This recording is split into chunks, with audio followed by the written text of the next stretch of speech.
Hello friends, നമസ്കാരം. പുതിയ വീഡിയോയിലേക്ക് എല്ലാവർക്കും സ്വാഗതം. ഞാൻ മനോജ്. അപ്പോൾ ഇന്നത്തെ വീഡിയോ കാണിക്കുന്നതെന്ന് വെച്ചാൽ പഴയ ലാപ്ടോപ്പിൻ്റെ മെമ്മറി എങ്ങനെ നമുക്ക് സ്വയം അപ്ഗ്രേഡ് ചെയ്യാമെന്നും പിന്നെ അതിൻ്റെ കുറച്ചുകൂടി സ്പീഡ് എങ്ങനെ വർദ്ധിപ്പിക്കാമെന്നാണ് കാണിക്കുന്നത്. മെമ്മറി അപ്ഗ്രേഡ് ചെയ്യുന്നത് മാത്രം സ്പീഡ് കൂടണമെന്നില്ല കേട്ടോ, കുറച്ച് ടെക്നിക്സൊക്കെ ഉണ്ട്. ആ കാര്യങ്ങളൊക്കെ ഇന്നത്തെ വീഡിയോയിൽ പറഞ്ഞു തരുന്നത്. അപ്പോൾ നമുക്ക് നേരെ വീഡിയോയിലേക്ക് പോകാം. ഇപ്പോൾ ഈ ലാപ്ടോപ്പ് എന്ന് പറഞ്ഞാൽ ബേസിക് ലാപ്ടോപ്പാണ്. ബേസിക് മെമ്മറിയൊക്കെ ഈ ലാപ്ടോപ്പിലിട്ട് വന്നിരിക്കുന്നത്. അപ്പോൾ അതിന് മെമ്മറി കൂട്ടാനായിട്ട് ഈ ലാപ്ടോപ്പിന് മെമ്മറി കൂട്ടാനായിട്ട് അഡീഷണൽ 4GB കൂടി മേടിച്ചിടാം. ആദ്യം എന്താ ചെയ്യേണ്ടതെന്ന് വെച്ചാൽ ഈ നമ്മുടെ മദർ ബോർഡ്, ഇപ്പോൾ ഈ ലാപ്ടോപ്പ് എടുക്കുന്ന മദർ ബോർഡ് എത്ര GB മെമ്മറിയാണ് സപ്പോർട്ട് ചെയ്യുന്നുള്ളത് കണ്ടുപിടിക്കണം. അപ്പോൾ അതിനായിട്ട് ഈ ലാപ്ടോപ്പ് ഓണാക്കിയ ശേഷം വിൻഡോസ് കീ ഉണ്ട്. ഈ വിൻഡോസ് കീയും വിൻഡോസിൻ്റെ ഒരു പടവും കാണിച്ചിട്ടുള്ളത്, അത് ആ കീയും 6 കൂടി ഒരുമിച്ച് ആക്കി കഴിഞ്ഞാൽ കമാൻഡ് പ്രോംപ്റ്റ് പോപ്പപ്പ് ചെയ്യും. അതിൽ MS Info 32 എന്ന് ടൈപ്പ് ചെയ്യുക. എന്നിട്ട് ഓക്കെ കൊടുത്താൽ സിസ്റ്റം സമ്മറി ഒരു പേജ് ഓപ്പൺ ആയി വരും. സിസ്റ്റത്തിൻ്റെ നമ്മുടെ കമ്പ്യൂട്ടറിൻ്റെ ഹാർഡ്വെയറും കമ്പോണൻസിൻ്റെ എല്ലാത്തിനും ഡീറ്റെയിൽസ് ഈ പേജിലുള്ളത്. അപ്പോൾ അതിൽ നിന്ന് നമുക്ക് മദർ ബോർഡിൻ്റെ ഡീറ്റെയിൽസ് ഉണ്ടെന്ന് നോക്കാം. ബേസ് ബോർഡ് എന്നായിരിക്കും അതിൻ്റെ പേര് കിടക്കുന്നത്. ഇതായി കിടക്കുന്നതാണ് ബേസ് ബോർഡ് പ്രോഡക്റ്റ് H61 എന്ന് എഴുതിയിട്ടുണ്ട്. അപ്പോൾ ഈ ഞാൻ ഈ കാണിച്ചിരിക്കുന്ന എക്സാമ്പിളായിട്ട് ലാപ്ടോപ്പിലല്ലേ ചെയ്യുന്നത്, ഞാൻ ഡെസ്ക്ടോപ്പിലാണ് ചെയ്യുന്നത്. ഡെസ്ക്ടോപ്പിൻ്റെ ബോർഡ് H61, ലാപ്ടോപ്പിൻ്റെ അതുപോലെ തന്നെ വേറെ ഒരു ഇൻ്റലിൻ്റെ ബോർഡാണ് കിടക്കുന്നത്. അപ്പോൾ ഈ H61 എന്ന് പറഞ്ഞ മദർ ബോർഡിന് എത്ര മെമ്മറിയാണ് സപ്പോർട്ട് ചെയ്യുന്നുള്ള അറിയാൻ വേണ്ടിയിട്ട് നമ്മൾ ജസ്റ്റ് ഗൂഗിൾ എടുത്തിട്ട് അതിൽ H61 സപ്പോർട്ടിങ് മെമ്മറി അടിച്ചു കഴിഞ്ഞാൽ, അപ്പോൾ ഇവിടെ തന്നെ ഗൂഗിൾ തന്നെ തപ്പിയെടുത്ത് തന്നിട്ടുണ്ട്. 16GB 32 like the other support. അപ്പം therefore is limited to 16GB എന്നാണ് എഴുതിയിരിക്കുന്നത്. അപ്പോൾ 16GB ആണ് മാക്സിമം സപ്പോർട്ട് ചെയ്യുന്നത്. അതുപോലെ തന്നെ ഇന്ത്യയിലെ കമ്മ്യൂണിറ്റി ഇതുണ്ട്, പേജുണ്ട്. അപ്പോൾ അതിലും ഇതിൻ്റെ ഡീറ്റെയിൽസ് കൊടുത്തിരിക്കുന്നതാണ്. പക്ഷേ ടെക്നിക്കൽ സപ്പോർട്ട് പറഞ്ഞിരിക്കുന്നുണ്ടല്ലേ, motherboard supports 4x4GB DDR3 1333/1066/800. ഈ കാണിക്കുന്ന സ്പീഡാണ് കേട്ടോ, 1333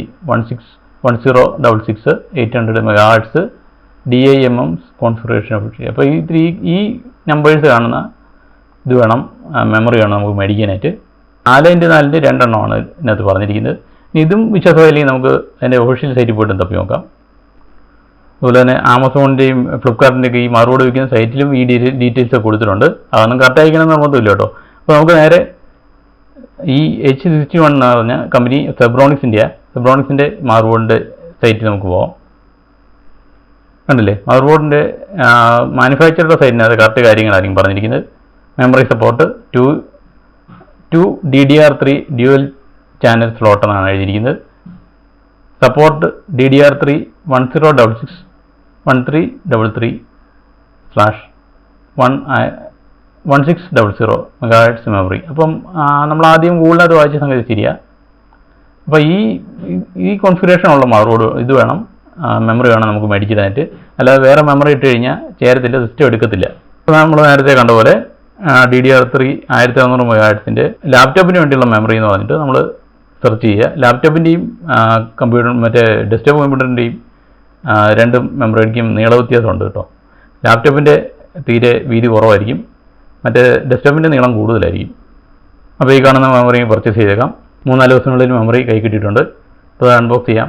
അൺബോക്സ് ചെയ്തപ്പം ഇവിടെ ഒരു പ്രശ്നമുണ്ട്. എന്നാ വെച്ചാൽ ഇതിൻ്റെ ഒരു പാക്കിങ് അത്ര സേഫായിട്ടല്ല വന്നിരിക്കുന്നത്. ഓരോ സെല്ലേഴ്സ് അയക്കുന്ന രീതിക്ക് ഇരിക്കും കേട്ടോ. ആമസോൺ സെല്ല് ചെയ്യുന്നുള്ളൂ, സെൻഡ് ചെയ്യുന്നത് ഓരോരോ ഇൻഡിവിജ്വൽ സെല്ലേഴ്സൊക്കെ ആയിരിക്കും. അപ്പോൾ അവരുടെ ഈ ഒരു പാക്കിങ് അത്ര ഗുണമില്ല. ബബിൾ റാപ്പും ഒന്നുമില്ലാതെ ഇത് കണ്ടില്ലേ, എന്തോ ഒന്ന് അടിച്ച് പൊട്ടിയിട്ടുണ്ട്. ഇനിയിപ്പം അടുക്ക് വെച്ച് ഒടിയാഞ്ഞ ഭാഗ്യം. ഇതിനേതെങ്കിലും ഡാമേജൊന്നും കാണുന്നില്ല. ഏതെങ്കിലും ഇൻസ്റ്റാൾ ചെയ്തേക്കാം. ഇൻസ്റ്റാൾ ചെയ്തതിൻ്റെ പവർ, ലാപ്ടോപ്പിന് പവറൊക്കെ അൺപ്ലഗ് ചെയ്യുക. പവർ കുത്തിയിട്ടുണ്ടെങ്കിൽ പവറൊക്കെ അൺപ്ലഗ് ചെയ്യുക. എന്നിട്ട് ബാക്കിലൊരു ഓപ്പൺ ചെയ്യാനുള്ള സ്ഥലം കാണാം. ഇതിന് 2 സ്ക്രൂ ഉണ്ട്. ആ സ്ക്രൂ രണ്ട് നമുക്ക് പ്രിസിഷൻ ടൂൾ ഉപയോഗിച്ച് ഓപ്പൺ ചെയ്യാം. പ്രിസിഷൻ ടൂളിൻ്റെ ഡീറ്റെയിൽസൊക്കെ ഞാൻ മുമ്പ് ഒരു കമ്പ്യൂട്ടർ അഴിച്ചു പണിയുന്നൊരു വീഡിയോ ഉണ്ടല്ലോ, അതിനകത്ത് പറഞ്ഞിട്ടുണ്ട്.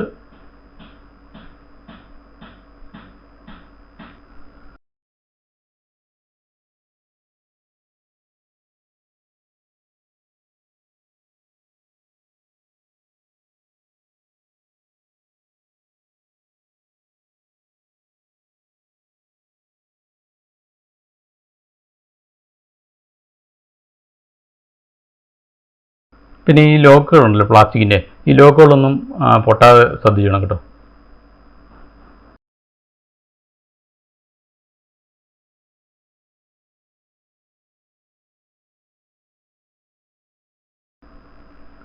അപ്പോൾ ഈ കാണുന്നത് ഇപ്പോൾ കിടക്കുന്ന 4GB മെമ്മറി, അതും ഹൈനിക്സ് തന്നെയാണ്.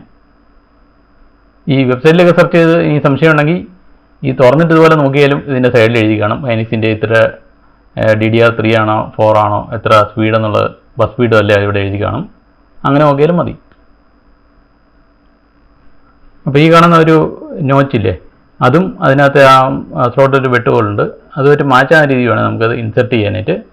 അതില്ല, അവിടെ അതിലേക്ക് കയറ്റി വെച്ചിട്ട് 2 സൈഡിൽ നിന്നും വെല്ലം കൊണ്ട് അമർത്തുക വേണ്ടത്. ഞാനിപ്പോൾ കമ്പ്യൂട്ടർ കയ്യിലെടുത്ത് വെച്ചിരിക്കുന്നത് താഴോട്ട് വെച്ചിട്ട് നമുക്ക് പ്രസ് ചെയ്യാം. 2 സൈഡിലെ മെറ്റൽ ക്ലിപ്പും അപ്പോൾ അതിലേക്ക് പ്രസ് ആകുന്നത് കാണാം. അപ്പോൾ ഈ കാണുന്ന മെറ്റൽ ക്ലിപ്പില്ലേ, ആ ക്ലിപ്പിൻ്റെ ഈ ഇട സൈഡിലേക്ക് ഒന്നാക്കുക, വല സൈഡിലേക്ക് മറ്റേത് മാറ്റി കഴിഞ്ഞാൽ ഇത് മെമ്മറി പൊങ്ങി വരും. ഇപ്പോൾ ഡെസ്ക്ടോപ്പിൽ ഇൻസെർട്ട് ചെയ്യുന്ന ശകലം വ്യത്യാസമുണ്ട് കേട്ടോ. ഡെസ്ക്ടോപ്പിൽ വെറുതെ ഇറക്കി വെച്ചാൽ മതി, പ്രത്യേകം ലോക്കൊന്നും കാണത്തില്ല. മിക്കവാറും മദർ ബോർഡിന് ലോക്ക് കാണത്തില്ല, ചില മദർ ബോർഡിനൊക്കെ ലോക്കും വരുന്നുണ്ട് കേട്ടോ. നമുക്ക് വേഗം ബാക്കിലത്തെ കവറങ്ങ് ഇൻസെർട്ട് ചെയ്യാം. ബാക്കിലത്തെ കവറ് ആദ്യം ഇതില്ലേ ടാബ് പോലത്തെ ഇരിക്കുന്ന ഒരു ഇതുണ്ടല്ലോ, ആ ക്ലിപ്പുകളൊക്കെ ഇതിലേക്ക് കയറ്റി വെച്ചിട്ട് വേണം പ്രസ് ചെയ്യാനായിട്ട്. ഒടിഞ്ഞു പോകാൻ ശ്രദ്ധിക്കുക. പിന്നെ സ്ക്രൂ ഒക്കെ നമുക്ക് വേഗം ഇട്ടേക്കാം. ഇനി നമുക്ക് കമ്പ്യൂട്ടർ ഓൺ ചെയ്യാം.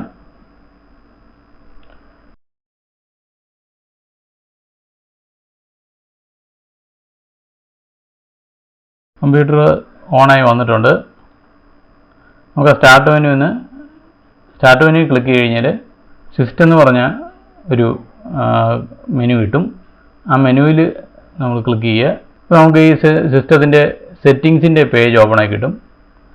അവിടെ എബൌട്ട് എന്ന് പറഞ്ഞ ഏറ്റവും അടിയിൽ കാണുന്ന മെനുവിൽ ക്ലിക്ക് ചെയ്ത് കഴിഞ്ഞാൽ ഇപ്പോൾ ഈ ഡിവൈസിൻ്റെ സ്പെസിഫിക്കേഷൻ കാണും. അതിൽ എത്ര ഇൻസ്റ്റാൾഡ് റാം എന്ന് അത് എഴുതിയിട്ടുണ്ടായിരിക്കും. ഇപ്പോൾ ഇവിടെ കാണാം 8GB ഇൻസ്റ്റാൾഡ് റാം. നേരത്തെ ഇവിടെ 4GB എന്നാണ് കാണിച്ചുകൊണ്ടിരുന്നത്. ഇനി ഈ മെമ്മറിക്ക് എന്തെങ്കിലും കംപ്ലയിൻസ് വല്ലതും ഉണ്ടോ എന്ന് നമുക്കൊന്ന് ഡയഗ്നോസ് ചെയ്ത് നോക്കാം. അതിനായിട്ട് നമ്മൾ നേരത്തെ ആദ്യം ചെയ്ത പോലെ വിൻഡോസിന് കീയും 6 കൂടി ഒരുമിച്ച് പ്രസ് ചെയ്യുക. കമാൻഡ് പ്രോംപ്റ്റ് ഓപ്പൺ ആക്കുക. എന്നിട്ടവിടെ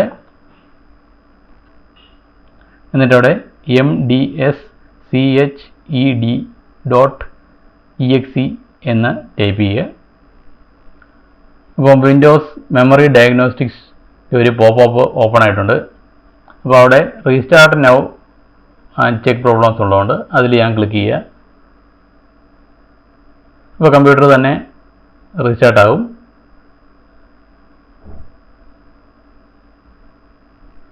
ഇത് കുറച്ച് സമയമെടുക്കുന്ന പ്രോസസ്സാണ് കേട്ടോ. ഒരു 10 മിനിറ്റ് 15 മിനിറ്റ് ഒക്കെ എടുക്കും. എന്ന് വെച്ചാൽ വിൻഡോസ് 10 എപ്പോഴും അപ്ഡേറ്റിംഗ് ചെയ്തുകൊണ്ടിരിക്കുന്ന സമയം ഒന്ന് ഓണാക്കിയിട്ട് ഒന്ന് ഓഫ് ചെയ്തിട്ട് ഓണാക്കിയ ഉടനെ അപ്ഡേറ്റിംഗ് തുടങ്ങും. ഇപ്പോൾ ഒരു ബ്ലൂ കളറിലുള്ള സ്ക്രീനൊക്കെ വന്നിട്ടുണ്ട്. Running test 1 of 2. ഇപ്പോൾ ഇത്ര % കംപ്ലീറ്റ് ആയിട്ടുണ്ടെന്ന് പറഞ്ഞ് ഇത് വന്നിട്ടുണ്ട്. അപ്പോൾ ഇടയ്ക്കിടയ്ക്ക് കമ്പ്യൂട്ടർ സ്റ്റാർട്ടാകുന്നൊക്കെ ഇതിൽ എഴുതിയിട്ടുണ്ട് കേട്ടോ. അപ്പോൾ കമ്പ്യൂട്ടർ തന്നെ സ്റ്റാർട്ടാകാണെങ്കിൽ പേടിക്കൊന്നും വേണ്ട. ഇപ്പോൾ ഈ ടെസ്റ്റിന് ഒന്നാമത്തെ കഴിഞ്ഞു, രണ്ടാമത്തെ പാസിന് 64% കംപ്ലീറ്റ് എന്ന് എഴുതിയിട്ടുണ്ട്. ഓവറോൾ ടെസ്റ്റ് സ്റ്റാറ്റസ് 32% കംപ്ലീറ്റ് ആയിട്ടുണ്ട്. അപ്പോൾ സ്റ്റാറ്റസ് ആയാലും no problems have been detected എന്നാണ് കാണിച്ചിരിക്കുന്നത്. അപ്പം പ്രത്യേകിച്ച് കുഴപ്പമൊന്നുമില്ലെന്ന് തോന്നുന്നു. എന്നാലും ഇത് കംപ്ലീറ്റ് ആകട്ടെ. അതിൽ പ്രോസസ്സ് കഴിഞ്ഞിട്ട് ക്ലീനപ്പാണ് നടക്കുന്നത്. ഇത്രയും ചെയ്ത് കഴിഞ്ഞാൽ വേറെ എറർ മെസ്സേജസും വന്നിട്ടില്ലെങ്കിൽ സംഗതി റെഡി ആയിട്ടുണ്ട്. ഇപ്പോൾ കമ്പ്യൂട്ടർ വലിയ മോശമില്ലാത്ത രീതിയിൽ പെർഫോമൻസ് ചെയ്യാൻ തുടങ്ങി കാണും. അപ്പോൾ ഇന്നത്തെ വീഡിയോ എല്ലാവർക്കും ഇഷ്ടമായെന്ന് കരുതട്ടെ. ഇഷ്ടമായെങ്കിൽ ഷെയർ, സബ്സ്ക്രൈബ്, ലൈക്ക് ഒക്കെ ചെയ്യാൻ മറക്കണ്ട. അപ്പോൾ നമുക്ക് അടുത്ത വീഡിയോ കാണാം. ബൈ.